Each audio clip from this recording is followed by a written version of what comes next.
Welcome back. ఏపీలో graduates టీచర్ల MLC స్థానాలకు రేపు ఎన్నికలు జరగనున్నాయి. ఇప్పటికే ప్రచార ఘట్టం ముగిసింది. నేరుగా పార్టీలతో సంబంధం లేకున్న అధికార పార్టీ ఈ ఎన్నికలను ప్రతిష్టాత్మకంగా తీసుకోవడంతో ఈ ఎన్నికలపై సహజంగానే ఆసక్తి పెరిగింది. గ్రాడ్యుయేట్స్ కోటాలో భాగంగా అనంతపురం, కర్నూలు, కడప ఎమ్మెల్సీ స్థానాల్లోనూ, ప్రకాశం, నెల్లూరు, చిత్తూరు, శ్రీకాకుళం, విజయనగరం, విశాఖపట్నం నియోజకవర్గాల్లో టీచర్స్ కు సంబంధించి అనంతపురం, కడప, ప్రకాశం, నెల్లూరు, చిత్తూరు నియోజకవర్గాల్లో ఎన్నికలు జరగనున్నాయి. గెలుపు బాధ్యతలను జిల్లాల మంత్రులకు, ఎమ్మెల్యేలకు అప్పగించారు సీఎం చంద్రబాబు. ఖచ్చితంగా ఈ ఎన్నికల్లో గెలవాలని, లేకపోతే సీరియస్ గా యాక్షన్ ఉంటుందని ఇప్పటికే స్పష్టం చేశారు. అనంతపురం, కర్నూలు, కడప గ్రాడ్యుయేట్స్ స్థానం నుంచి అభ్యర్థిగా టీడీపీ కేజే రెడ్డిని నిలిపింది. ఇక ప్రతిపక్ష పార్టీ వైసీపీ గోపాల్ రెడ్డిని నిలపగా కాంగ్రెస్ మాసుల శ్రీనివాస్ ను పోటీలో ఉంచింది.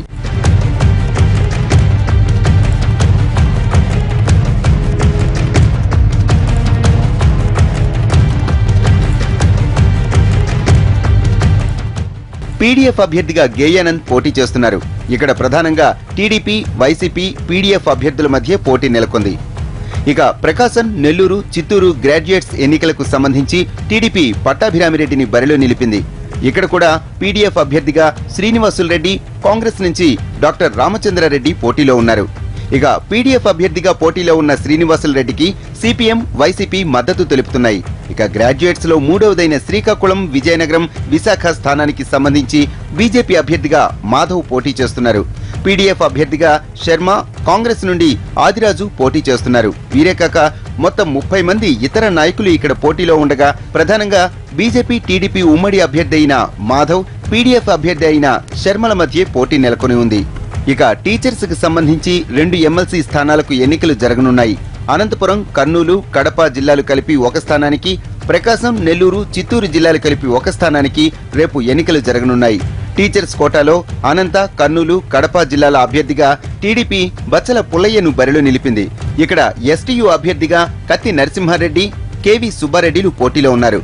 కత్తి నరసింహారెడ్డికి యూటీఎఫ్, సిపిఎం మద్దతు తెలుపుతుండగా కేవీ సుబ్బారెడ్డికి వైసీపీ మద్దతు తెలుపుతోంది. ఇక టీచర్స్ లో రెండో స్థానమైన ప్రకాశం, నెల్లూరు, చిత్తూరు స్థానానికి సంబంధించి టీడీపీ వాసుదేవ నాయుడిని బరిలో నిలపగా పీడీఎఫ్ అభ్యర్థిగా బాలసుబ్రహ్మణ్యం పోటీలో ఉన్నారు. టీడీపీ, పీడీఎఫ్ అభ్యర్థుల మధ్య పోటీ నెలకొని ఉంది.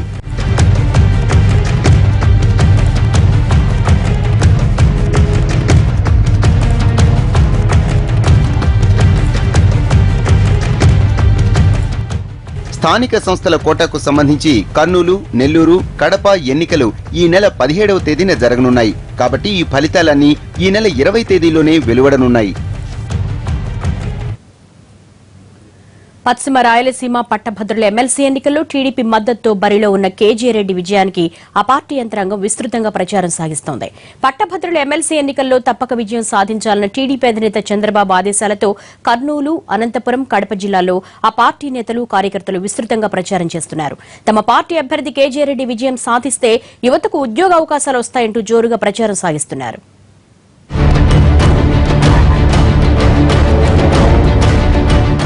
కేజే రెడ్డిని గెలిపించాలని కర్నూలు జిల్లా పర్యటనలో పార్టీ యంత్రాంగానికి గట్టిగా ఆదేశాలు జారీ చేశారు చంద్రబాబు. దీంతో 3 జిల్లాల్లో ఇన్ఛార్జి మంత్రులు ప్రత్యేక శ్రద్ధ తీసుకుని నియోజకవర్గాల వారీగా ప్రతినిధులకు బాధ్యతలు అప్పగించారు. రెడ్డి స్వయంగా నియోజకవర్గాలలో సమావేశాలు ఏర్పాటు చేసి ప్రణాళికలు రూపొందించారు.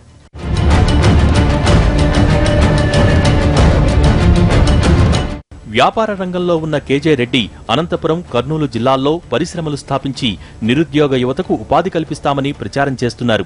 హిందూపురంలో పరిశ్రమలు నెలకొల్పేందుకు ఏపీ ప్రభుత్వంతో ఒప్పందం కుదుర్చుకున్న ఆయన ప్రజాప్రతినిధిగా శాసనమండలిలో అడుగుపెట్టి రాయలసీమ జిల్లాల ప్రజలకు సేవ చేస్తానంటున్నారు. యువత ముఖ్యంగా టోటల్గా మా ఎమ్మడున్నారు. వాళ్ళందరూ కూడా ఒకటే నమ్ముతున్నారు, ఈ ప్రభుత్వము ఖచ్చితంగా మాకు ఇండస్ట్రీస్ తీసుకొస్తుంది. రాయలసీమలో 3 జిల్లాల్లో కూడా వాళ్ళందరికీ కూడా ఒక భరోసా ఉంది. ఈ 3 జిల్లాల్లో నిరుద్యోగ యువతకు అందరికీ కూడా ఉద్యోగాలు కల్పిస్తామని చెప్పేసి వాళ్ళు నమ్ముతున్నారు. కాబట్టి వాళ్ళు మాకు ఖచ్చితంగా ఓటేస్తారు. మేము కూడా అదే దిశలో వెళ్తున్నాం. ఎందుకంటే ఈరోజు రాయలసీమని పరిశ్రమల సీమగా చేయాలని చెప్పేసి ఒక నినాదం పెట్టుకున్నాము. కర్నూలు జిల్లాలో deputy CM KE Krishnamurthy, incharge మంత్రి అచ్చెన్నాయుడు, ఎంపీ టీజీ వెంకటేష్, ఎమ్మెల్యేలు, నియోజకవర్గ ఇన్ఛార్జీలు తరచూ ఎమ్మెల్సీ ఎన్నికలపై సమీక్షా సమావేశాలు నిర్వహించారు. తమ పార్టీ మద్దతిస్తున్న అభ్యర్థులను గెలిపిస్తే మరింత అభివృద్ధికి అవకాశం ఉంటుందని విస్తృతంగా ప్రచారం చేస్తున్నారు.